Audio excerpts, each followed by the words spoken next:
Terima kasih untuk Anda yang masih bergabung bersama dengan kami dan di segmen ini kita akan review bagaimana jalannya perdagangan di sepanjang hari ini.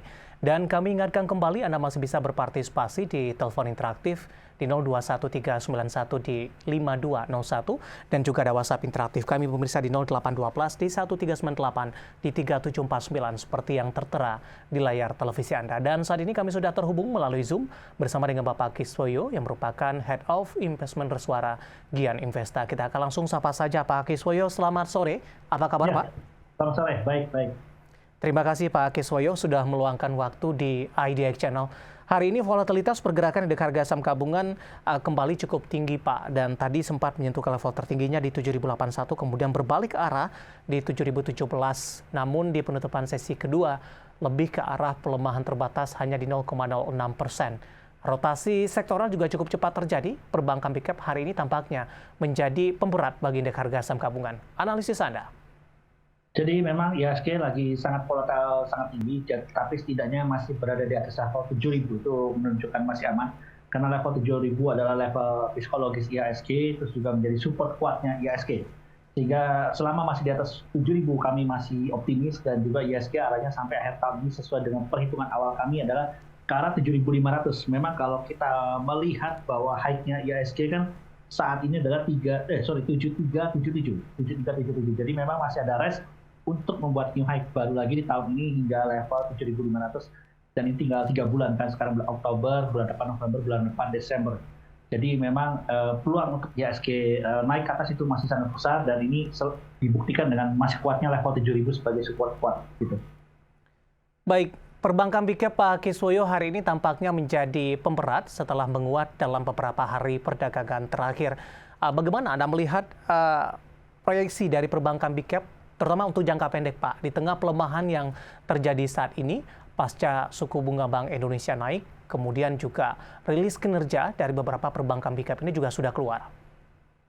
Jadi memang kalau kita lihat rilis kinerjanya sebetulnya bagus, artinya profit mereka tinggi-tinggi dan besar-besar, karena memang kita tahu bahwa ekonomi kita sudah membaik. Terus kita juga yakin bahwa pertumbuhan ekonomi Indonesia full year dari Januari sampai Desember itu kurang lebih harusnya di atas level 5%. Mungkin tahun depannya mungkin akan ada sedikit penurunan, tapi saya belum hitung lagi ya. Tapi dia tahun ini masih 5%, lebih baik daripada tahun kemarin. Kinerja juga mereka bagus-bagus. Dan kenapa kok IHSG-nya turun, perbankannya turun? Ya karena selalu saya katakan bahwa memang perbankan besar seperti BRI, BCA, Mandiri, BBNI itu bobotnya sangat besar terhadap IHSG. Jadi mereka memang motor penggerak IHSG selain Astra dan Telkom. Jadi memang 6 saham itu adalah jagoan saya untuk kalau kita percaya nih optimis bahwa IHSG ke depan masih baik, ya kita perhatikan 6 saham ini aja. Jadi kalau ada koreksi kita beli, karena IHSG masih akan bisa naik lebih tinggi. Jadi kalaupun ada koreksi besar di saham perbankan besar, itu momen yang menarik. Tapi memang Bank Mandiri dan BCA itu sudah naik terus ya. Mereka sudah waktu sebelumnya bikin new high baru ya, IHSG di level 7377 itu ditandai dengan new high-nya Mandiri sama BCA. Nah kalau saya lihat nanti biasanya akan gantian, mungkin IHSG akan bikin new high baru, mungkin tenaganya adalah dari BRI dan juga dari Telkom dan Astra dan BBNI gitu ke depannya. Bank Mandiri sama BCA ada, tapi mungkin kemungkinannya sudah naiknya nggak terlalu tinggi. Ya. Jadi mungkin tes terbesar adalah di BRI dan Telkom, itu yang salah satu menarik juga nanti untuk menggerakkan IHSG bikin new high baru. Jangka pendek arah dari beberapa perbankan big cap ini Pak Kiswoyo, kita ke BMRI terlebih dahulu, masih berada di atas 10 ribuan, tepatnya di 10.200, melemah di 0,24% di penutupan sesi kedua hari ini. Bank Mandiri memang saat ini level 10.000 ini sudah menjadi level kuatnya dia, jadi support kuat dia. Karena memang high sepanjang masa dia adalah 10.500, dan kalau sampai turun di bawah 10.000 itu hal yang wajar karena dia baru saja bikin new high terus. Jadi saya bilang Bank Mandiri mungkin bisa aja sih bertahan di atas level 10.000. Jadi kita lihat kalau 10.000 dia nggak tembus ke bawah lagi, mungkin dia akan main ke 10.000 dan masih bisa kecepatan untuk membuat new high baru masih ada saja. Tapi chance-nya sudah kecil, karena kalau bikin new high pun paling banter hanya sampai 11.000. Jadi kenaikannya hanya Rp500 lah gitu. Bergeser ke BBCA, Pak Kiswoyo, pelemahannya cukup dalam di 1,72%, 8.550. BBCA juga sama, karena dia sudah bikin new high juga ya, karena high dia sepanjang masanya saat ini adalah 8.900. Apakah bisa bikin new high lagi di tahun ini? Masih bisa, tapi sudah range-nya kecil. Mungkin dia hanya akan mencapai level 9.100-an sampai akhir tahun ini. Jadi kalau new high-nya 8.900 tembus lagi, dia paling hanya mencapai 9.100 gitu. Jadi memang kecil gitu. Yang menarik sih memang sebetulnya BRI ya, kan itu masih jauh gitu. Baik, silakan dilanjutkan untuk BBRI Pak Kisoyo, Nah, 4530. Kalau BBRI ini memang kita lihat menariknya adalah karena dia new high sepanjang masanya aja adalah level 4980 dan itu memang sesuai dengan target saya. Harusnya tahun ini level 5.000 ada, artinya dia akan bikin new high baru melebihi dari high sebelumnya di level 4980. Jadi artinya dia akan menuju ke 5.000 dari range sekarang 4530 adalah Rp500. Memang kalau dilihat Pak sama Pak Rp500-nya BRI dengan Mandiri, tapi Rp500-nya dari BRI adalah 10%.